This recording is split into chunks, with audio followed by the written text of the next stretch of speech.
War has come to Middle-earth.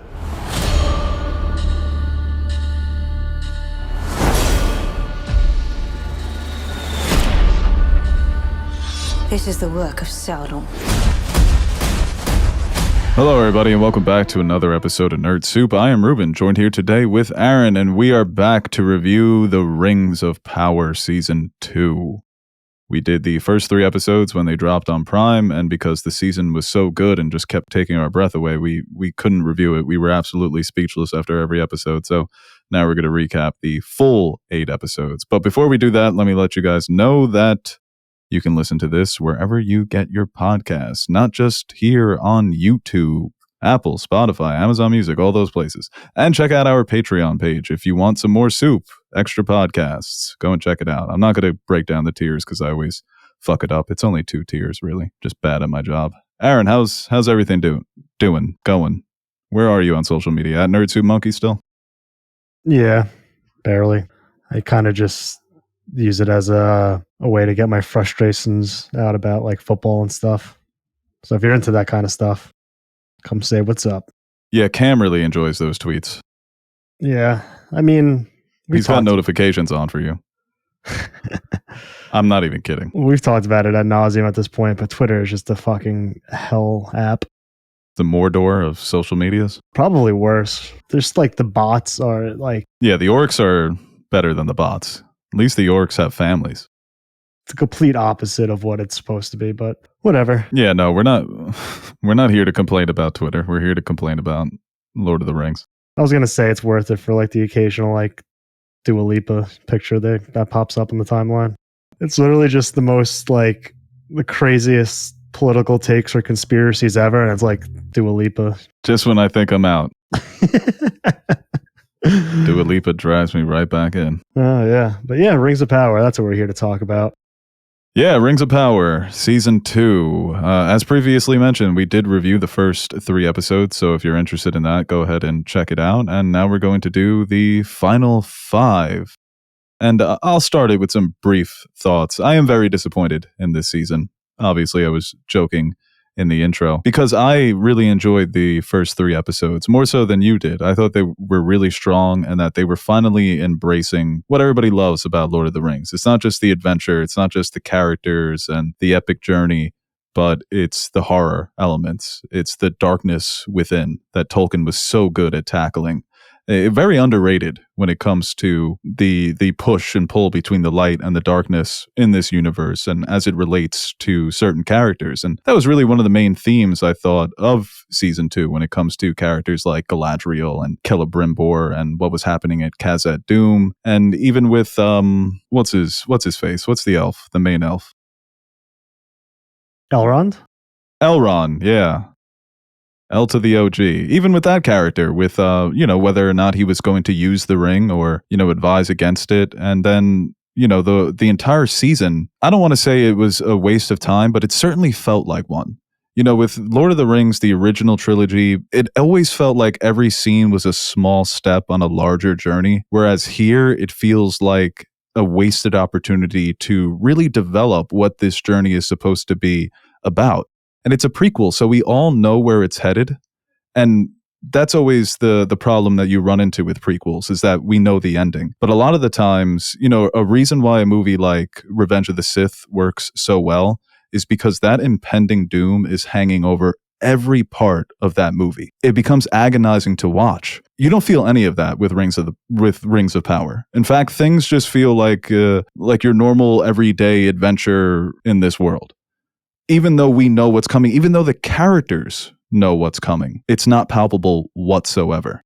So by the end of this season, it kind of just feels like we did a retread of Season 1, where, yeah, there's a threat. Sauron's out there. We don't know who he is. He's manipulating people. There's a big battle, and then it's going to continue on with next season. And I thought characters like, it's not a spoiler anymore, like Gandalf and the Harfoots, and especially Numenor, those storylines felt superfluous, almost pointless to what the main season was trying to figure out and develop. So, yeah, I mean, Season 2 overall for me was, I hate to say it, but more of a disappointment than Season 1. And people are more split on this season, so I know it's got a higher score on Rotten Tomatoes, but I just don't see it. Yeah, it's superfluous. Did I use that right? Yeah. There you Okay. go. Yeah, No, the whole season. don't ever do that shit again, all right? Don't be dropping big ass words on me like that. It's a fun word. I'm on my Aaron Rodgers shit. Yeah, someone said that the season's cooked because he's started using SAT words. You know, motherfuckers don't believe what they're saying when they start speaking like that. Yeah, so we talked about it when we did the first 3 episodes that, hey, we were kind of intrigued that it was kind of picking up a little steam, but I found the middle episodes to just be excruciatingly boring, which is probably like the worst thing a television show could be, especially one with this kind of budget in this world with these type of characters. Every time they went to Numenor or with the Harfoot storyline, I groaned because I knew it was going to be the most boring 7 minutes of my life. And that's what it was. There were a couple of moments, especially in Numenor, that they tried to make these big, epic, sweeping moments that just fell so flat to the point where it was almost comical. Like when the queen comes to take the judgment and go into the water, they made it like this big, they try to make it this big, huge, epic moment, and it just wasn't. Because the characters, for the most part, are just flat. None of them I'm really drawn to, and I don't really care about them, which is a huge problem. I think, especially you have characters, like you said, with Gandalf, with Galadriel, with Elrond, like established characters that, should be easier to kind of make appealing to an audience. They just completely missed on that. I don't think it's almost like you root for the characters because you're supposed to, not because you actually like them or you enjoy watching them. That's the biggest problem, I think, surrounding the show. I did find the last 2 episodes to be, somewhat entertaining and fun because, kind of hard. And I got a small brain when it comes to some of these things. Like you throw a big battle with fire and arrows and swords, I'm going to have like a certain level of enjoyment. There's going to be a baseline entertainment factor there when it comes to me. So I did enjoy some of those aspects, but even going back to like season 1, one of my favorite parts of it was Adar. And I really think they added nothing to that character and his storyline this year. And yeah, just a lot of things kept falling flat. Even in the beginning when Sauron's trying to manipulate Celebrimbor. Gotta roll that R. Celebrimbor. Yeah. Sauron. The initial introduction to that I thought was really cool, but then it just went nowhere for me. Very repetitive. Yeah, the setup was awesome, and those 2 actors I thought did have great chemistry, but it becomes just the same thing over and over and over again. And with Sauron, the setup was so epic. The new getup, pretending to be this emissary of the Valar, totally playing on this guy's vanity, but then that's all Sauron is relegated to doing the entire season. And there were moments where, even though it did wear thin, when at the very end, when he's manipulating him during the battle and he starts to notice the patterns of the illusion, I thought that writing was clever. Even the final confrontation between the 2 of them, he was spitting flames at Sauron. I thought that was some of the best writing of the series, probably of the entire series so far. But yeah, it ends up just being, even though it's the most interesting part of the story, that's the only thing that they really had going for them by the end of it. And even with like Adar, like the reason why the orcs turned on him and kind of him losing sight of what he wanted, I thought that was executed too well. His death scene was crazy. What? When they just fucking started stabbing him and shit. Yeah, they hit him with the Caesar. Right. Look at a rap named after him. Right. Or like an Eastern country takes his name as their title for dictator. The Dar. The Adar rap with well done French fries. Sounds pretty good. But yeah, like a lot of these moments, they either built up to and didn't pay off, or the build up was atrocious and the payoff was just, it's hard to pay off shit that you don't build up well. It's also confusing, like with the first scene when Sauron's played by Jack Lowden, which was kind of hilarious. So, no disrespect to Jack Lowden. Sauron not going to be hot this season? And then when it's Charles Vickers again, oh, okay, back on board. But that was just confusing. Why doesn't Adar like Sauron? They never really get into that. I guess you could assume that we see it the way Sauron uses the orcs. They're more expendable, whereas Adar genuinely cares for them, even though he kind of lost his way. But there's no explanation for that whatsoever. And I felt like throughout season 2, there were a lot of moments and threads and even characters where they just kind of show up, like Tom Bombadil. I know he's got legacy and people were upset that he was cut out of the Peter Jackson movies, and I understand what he's supposed to be, but kind of just thrown in there and not clever or charming enough to leave an impact. And for Gandalf, I just thought that was a total waste of time. Like, which path are you going to take? The path where you're good or the path where you're also good? Yeah. But like, we have nothing specific for you to do, but you may have to learn some things. I hate to be the not my blank guy, but that's not my Tom Bombadil. That's funny. Yeah. And like, I kept calling him Tom Babaldi. and they tried to do like some things like references to what he did in Fellowship, like when the tree engulfs Gandalf. Like, I think that happened, but with Merry and Pippin. I guess those were like cool tie-ins, but like, it's still just, I don't know. The whole like you said, with the Dark Wizard and everything, like that all kind of sucked. And I didn't care. The Dark Wizard shit ended up being, that man showed up in one episode, looked really cool, said some cool things, and all he did was drop a bunch of rocks on people. Yeah. He's like, Gandalf, be my sidekick. And Gandalf's like, I don't know you. Fine, I'm just going to slaughter all these innocent people. It's like, well, I'm definitely not going to follow you after this. That was ridiculous. The setup was perfect. When Gandalf loses control, when he's fighting off the minions, and then you don't know what happened to the Harfoots, that was one of the best scenes of the season because it was horrifying. And I thought that they were going to do more of that with Gandalf in this season. Moments where he's trying to get a hold on it, he just can't figure it out. And then you have that one epic moment at the end where he does, where he becomes Gandalf, you know? The name thing, too. What did you think of the name? No, I was just thinking Gandolfini, but instead of like James Gandolfini, it's a mix of Gandalf and Mr. Feeney from Boy Meets World. Ooh. Yeah, I think that's There's a lot going on there. Yeah, no, you can have a lot of fun with that. You should tweet that. You should tweet 3 pictures of all of them. James Gandolfini. Yeah, maybe. I'll think of something. I like where your head's No, at, you're good at that. You're good at that. Or like no, it's okay. I don't think like a math problem, like James plus Gandalf plus Mr. Feeney. James Gandalf. Oh yeah, I'm working on it. You lost me as soon as you said math. What about like? Oh no, never mind. Let's move on. You were talking about the. Sucked. No, yeah, you were talking about the. Okay, yeah, that's up there with Solo. Yeah, I guess, but like, I would have preferred if they just kind of called him Grand Elf the entire show. Like, oh, this is Grand Elf. And then we can, like, over the years, that eventually morphed into Gandalf. Yeah. Because I don't hate that, because I think it's cute that the Harfoots, they don't know. They're like, yeah, it's a big elf. There's elves, and then there's the Grand Elf, because he's a little bigger. But you were making a point about the Harfoots, Snorri, and Poppy. Oh, yeah, Poppy. What a shitty, like, way to build romance. That was just, I hate that. They just look at each other, and then they're like, oh, yep, they're in love. I thought that was just dumb. You can make them have a relationship. Like, that's cool. I'm not a monster. But, like, they just didn't put any effort into it. No effort whatsoever. It was very lazy.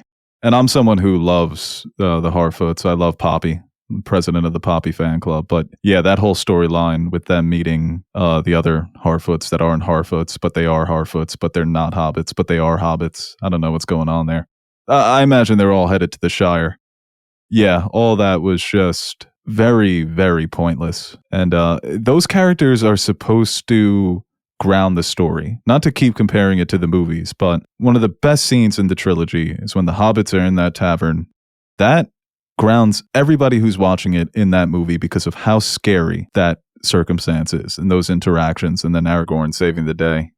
It's incredible. It does so much to build your world just by focusing on this little tavern and your 5 characters that you have there. But with this, none of the characters ground the story. I think the closest that we get to that is the relationship between Durin and Disa. But the politics of Khazad Dûm are not compelling enough for me to say that that's a great storyline within this show. It's okay. It's good. Like I said, a lot of it is on the backs of Owain Arthur and Sophia Namveti, and also Peter Cullen, but not compelling enough. There was a lot of room there where I thought that, you can really play with the will he, won't he, because once again, it's going back to that first point I made. The darkness inside of all of us. And by the end of it, I hate to keep using this word, but it became a little repetitive, even though King Durin does go out like a badass. No, yeah, that was cool.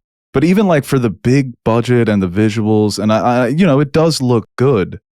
It's a shame that they're spending all of this money and the impact is so small. Because like you said, even a moment with the queen when she's supposed to, she's facing this judgment, you're putting so much money to make that look good, but it just falls flat. Yeah, and there's no like complexity with some of the characters, I feel like. Even if you just want to look at Numenor in a vacuum, like you were talking about, Khazad-dûm, and like the political almost drama sub-story they were trying to portray there.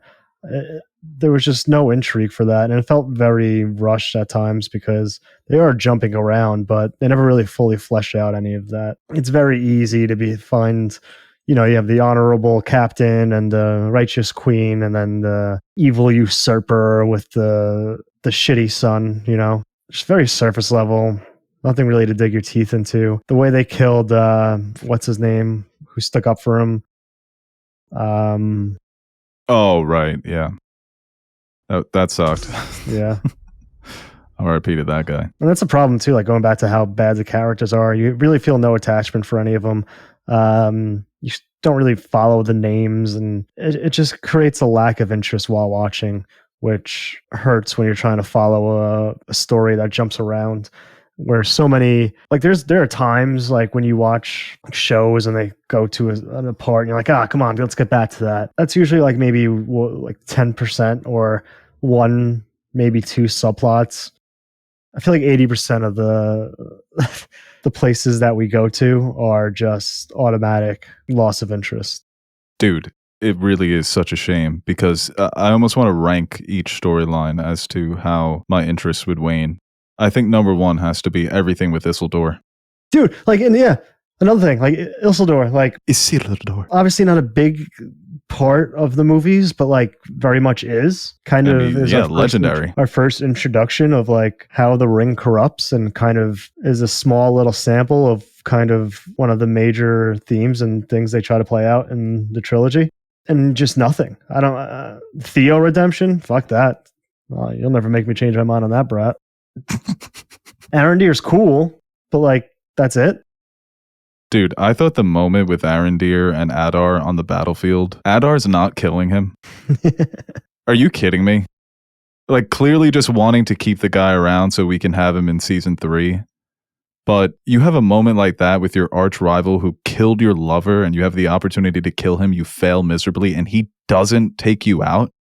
Come on. You're in the middle of a war. All of a sudden, he's like, it's a useless loss of life. I'm not going to kill you, Arondir. And even when the way he didn't kill Elrond, I guess it's different because you need to negotiate with Elrond. He still has that power. But him not killing Arondir is inexcusable if I'm his superior. Yeah. Adar. Explain this. And I found like everything surrounding the rings to be, I don't know. It's almost like they set up Elrond to be like with the whole Elrond versus Galadriel differing positions on the ring, where it's like Elrond's very much right, but he's never really framed in that way, because I know it's different with the elves and the dwarves, but like what happened there with Durin, like with King, and like how the ring corrupted them. It's very much, I don't know. I felt like that was just a needless divide to put in between Elrond and Galadriel, and kind of just, I don't want to say it took away from anything, because seeing everything else, there probably wasn't much there. But I don't know. I think you just got to explore these characters differently and make them more compelling. And it just seems like they just don't know how to do that. And it's such a shame because I feel like Morfydd Clark is a really good actress and she's got chemistry with everyone she shares screen time with. But the writing for that character, there's just so many missed opportunities, because she seems to be the one that they were really honing in on when it comes to that inner darkness, her being corrupted, she keeps going back to these memories that she has with Halbrand, but then they just, I don't know, it kind of feels like Galadriel, a lot of her role in season 2 leaves her sidelined, not narratively, but almost thematically and emotionally. That the beginning, they really get into her psyche and where she is mentally, and then at the end, when she has the confrontation with Sauron. So I thought that was a missed opportunity where they could have kept teasing the darkness within Galadriel. And they did that a lot in season 1, but it's now with this added context of everything that she went through and feeling manipulated, she's at a very, very vulnerable point in her life. The thing is, in Two Towers, when they go to the forest and Galadriel confronts Frodo and he offers her the ring, and she has that moment of temptation and she kind of passes the test in her own head, and like that 2-minute sequence does more for like a character of Galadriel than this whole season did. Yeah. No, 100%. And, going back to Isildur, there's no attempt. I think in season 1, you saw hints of it as to why somebody like this would become corrupted by the ring. It's not really here in season 2 whatsoever. Well, there's just a nothing storyline. Yeah, and Numenor, I mean, his sister sucks. Might be the worst character in the show. Not even because I disagree with the way she's going about it, but if you're going to make a character like that, you got to make her cool, and diabolical. I love characters like that where, in their own world, they're assholes, but, and you do too. I mean, we saw it with your Cersei obsession. If you want to make a Cersei, you got to, make a Cersei here. Double down. Like, I betrayed you, Dad, because you're fucking wrong. But her character is just lame. And I feel like that's Numenor in a nutshell. It's all very lame and confusing and unclear as to why any of this matters. The history of the society is unclear. The relations with the elves, none of it is, I don't mind when, when a show is throwing lore at you in a way where, sort of like Game of Thrones did, society existed before what you're watching. This isn't the beginning of things. This is sort of the middle. But it's a middle that is not engaging whatsoever. So the past is unclear. I'm not anticipating the future because I'm not invested in the now. It's all just lame. Yeah. And that's like I don't know. That's why I thought Adar was the best part of season 1, because there was actually some complexity to that character where it's like, he's probably not great, but like his reasoning and his motives are something that you can kind of wrap your head around and make sense. And for him, he's doing what he thinks is right. But there's some thought when you go into what he wants and his motivations and his ultimate goals. Everybody else, it's really pretty black and white, and it just causes a lack of intrigue.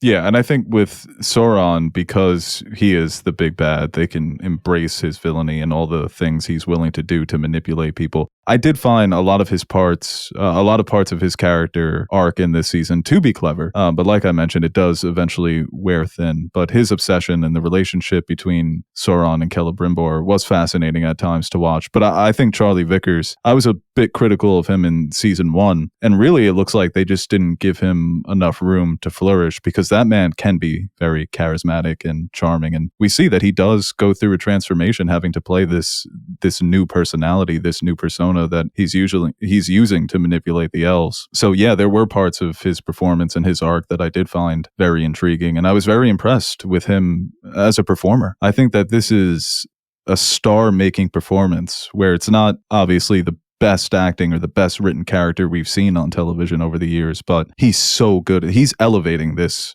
show, where if you didn't have his performance as Sauron, I'm not finishing this season. My favorite parts were him trying to hold back. I know, he kept getting so pissed. But you could see it on his face, like, I'm just going to say fuck it and kill everybody right now. But then he kind of catches himself. He's just losing patience with people. He's trying to keep up the facade, but deep down, he's got that heart of darkness. And just the way that he would use magic, I thought was very clever at times to trick people, to fool people. And it ends up being a very sad and tragic ending for a character like Celebrimbor. So those two, and also Durin and Disa, have the most going on for them. Everybody else is just far in the background. Yeah, and like I said earlier, I thought like the last 2 episodes were pretty good. When they need to film a battle and action sequences, they're good. Yeah, I like the way Galadriel does when she lays down on the horse, that move. Yeah, that's a sexy move. And she is just like born to play this character. And that's why it's so unfortunate that her arc ends up being even weaker than what we saw in season 1. And in season 1, she got bogged down with all the neckbeards crying over her wielding a sword and shit. But yeah, it's unfortunate that that character doesn't improve in season 2. There isn't really anything, because usually you see like, oh, somewhat successful season 1, renew for season 2. You expect improvements. I don't know if you can find anything that got better across the board. Yeah, I think Sauron is, I guess, I don't know. The reveal of Sauron almost makes his character better in season 1 when you go back and think about it. But maybe you could argue he's a bit better this season, but not so much where it's going to elevate the entire season over season 1. Because I do think season 1 is better. It was so funny when he was confronting Galadriel and he kept changing who he was. And the first person he makes himself is the sexiest version of Halbrand. Galadriel stopped in her tracks, bro. She's like, "You're sexy again?" And then he turns into like other people she knows, and she's like, "Oh man, you're just being mean. Not even trying to seduce me. You're just being a dick." Yeah, I was hoping when he turned into Galadriel that someone would come by and they would have a Scooby-Doo moment. Who is the real Galadriel?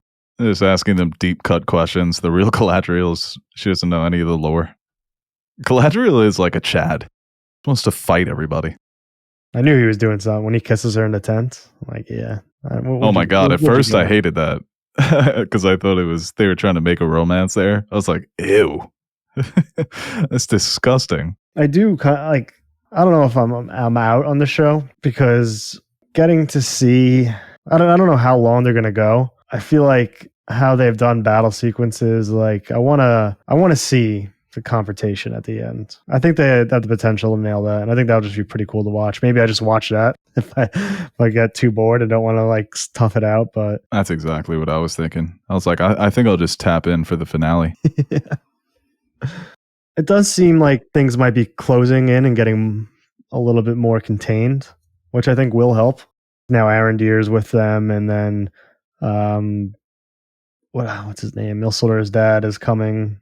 It seems like they're due to meet up, so I think it will help having all the characters together. Yeah, we'll see.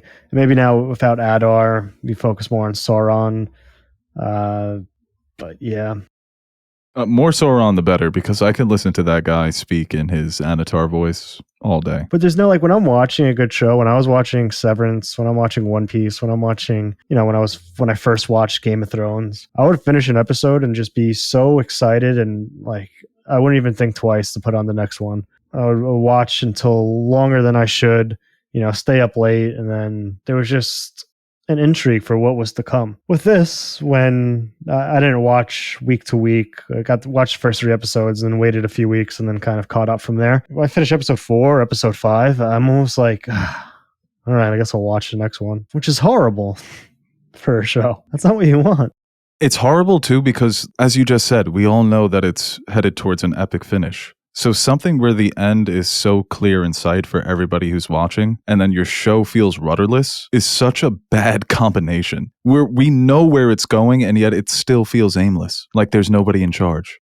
That's the worst part, is that there's absolutely zero momentum building towards something that's inevitable. As I said with the point about Revenge of the Sith, or even like movies where it's a prequel, it's an origin story about someone who's corrupted and turns evil. You know where this character's headed, but that sense of doom and that sense of dread is just hanging over everything, and it's so palpable, it's inescapable. With this, there's no atmospheric dread whatsoever, and that should be your built-in advantage, and it's a double-edged sword, because we see it could very well easily be a disadvantage, because they're like, oh, we're just going to keep buying our time because people are going to stick around to the end.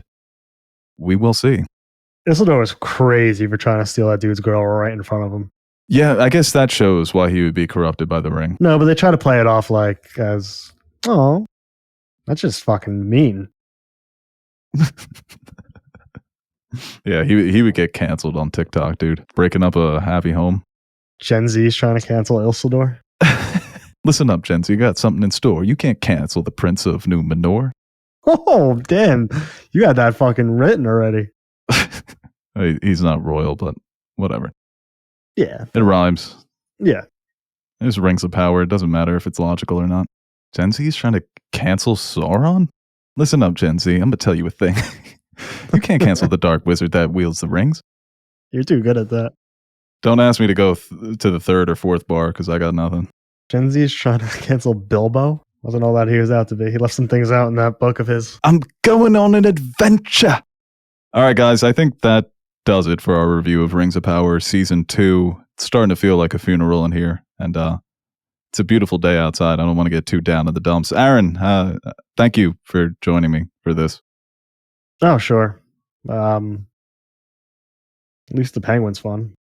Oh, dude, the penguin's so much fun. Man, I can't stop thinking of Sophia Falcone. Yeah, she's got everyone in a chokehold right now.